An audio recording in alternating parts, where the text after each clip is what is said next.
Minister of Transport, you're welcome. Thank you. I'm not the chief.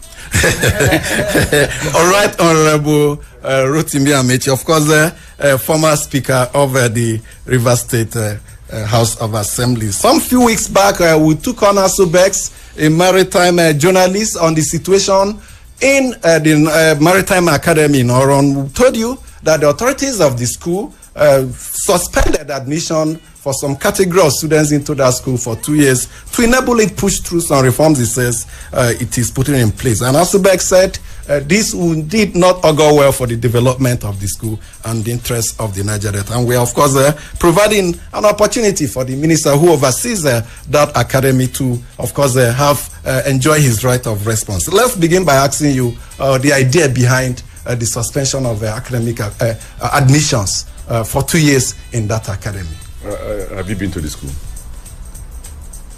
This is interactive. You should go to the school. And I think that listening to you people here, when people are talking about Maina and all that, I know that as somebody who's in government, a lot of misinformation. And one thing the press must do is that they should investigate before they go to the public. Because once you speak, the public believes that what you're saying is correct. There could have been a long process to have Maina arrive. There could have been a lot of issues that you may not know about. But as far as you're concerned, if the president didn't act, the president will, of course, act. He's the president of the Federal Republic of Nigeria. Now that he's acted, he's not slow. When he takes his time to look at the process, he's slow. When he doesn't follow the process, why did he not follow the process? When he follows the process, he's slow. You see, governance is not an easy thing, especially in a community like Nigeria, where everybody seems to know everything. There's no time, any time you come, that everybody does not know anything happening in your ministry, even when you have not seen the files. So when it comes to the school like Oron, I wouldn't be a crazy man to just say, this committee go and see what the problem is. I did exactly what I did in Rivers State when I was the governor. When we came in and we said, oh, poor quality education and this and that, I got a friend of mine who used to work with World Bank. She's an Italian.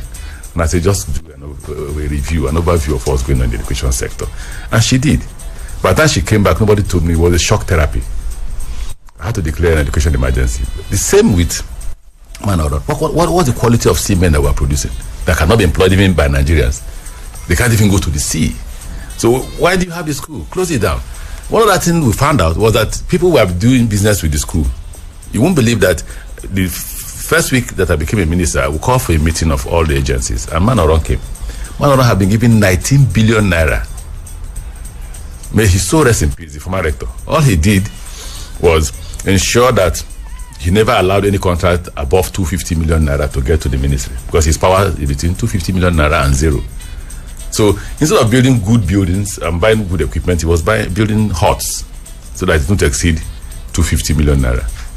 And by the time we knew it, he had spent 19 billion naira. And that was steady income coming from NIMASA. By law, NIMASA is supposed to give them some money.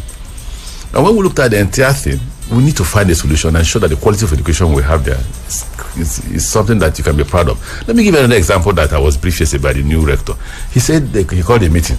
Because they are not just closing the admission, they are going to review the employment of so many persons, because a lot of them are not qualified. One of them said he has a PhD in geography.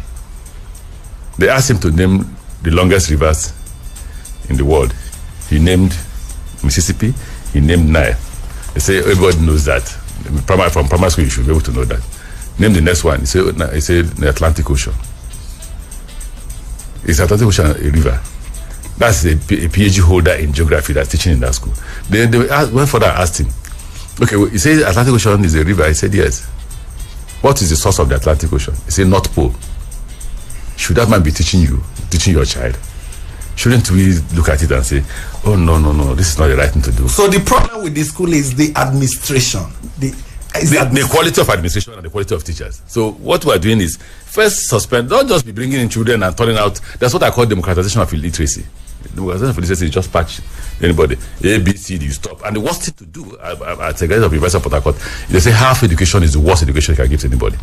Because he assumes he knows everything when he knows little or nothing. Okay, let me take you back to the allegation you laid against the media, and by implications we hear what the media has done with issue of MENA was to report facts on the public domain.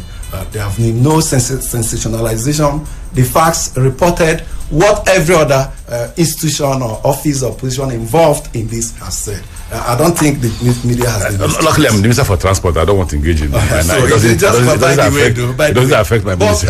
Looking at the administrative issues in that academy, the suspension for 2 years, some people felt, yes, there may be administrative issues there. Everywhere, in every organization, there are administrative issues. But 2 years suspension of admission process, the people, the beneficiaries may believe that they may be the losers at the end of it. But what are they losing? You see, I come from South. This habit where if we put rail power in Uyo, is Uyo people's own. If it belongs to the federal government, it belongs to everybody. It belongs to my child and your child. So that school in Oron belongs to everybody. It belongs to the man in Sokoto. Belongs to the man in Ubima, my village. Nobody should appropriate it to be their property. Now, but let's go to the issue of suspending admission. If you admit this new set of people, who will be their teachers? Those same people, that's the man who answered that Atlantic Ocean is a river and the source of Atlantic Ocean is the North Pole. The same man that will go there and teach. There's this joke I saw on social media where somebody was teaching children how to pronounce words. Millionaire. Millionaire. The children should repeat after him. Millionaire. Is that what kind of thing you want? Well, we understand what is the larger picture in terms of positioning the school. The larger picture is suspend admission, suspend construction. Now that you find out what the problem is, first look at the teachers and ask yourself, what do I need to do? From this money coming from, by law, coming from the master, what do we need to do with the money?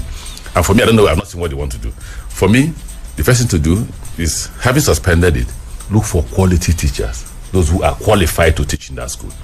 Give them incentives. All that money we are using to construct half-baked buildings, right? Give them incentives to say, look, Oron may not be where you want to be, but we'll give you accommodation, we give you maybe transport up to you, and we'll give you extra allowance to encourage you to stay here. When you get those quality teachers, then look for qualified students. Then admit them. Then you have teachers. Then procure equipment for purpose of training seamen. You just can't bring people who don't know anything to teach people who don't know anything too.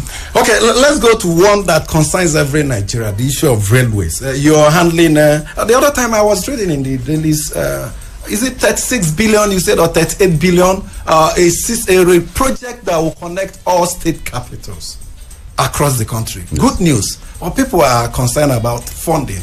38 billion, colossal amount. I've seen some people said, how are they going to source this money? When I spoke, I didn't say the money was there.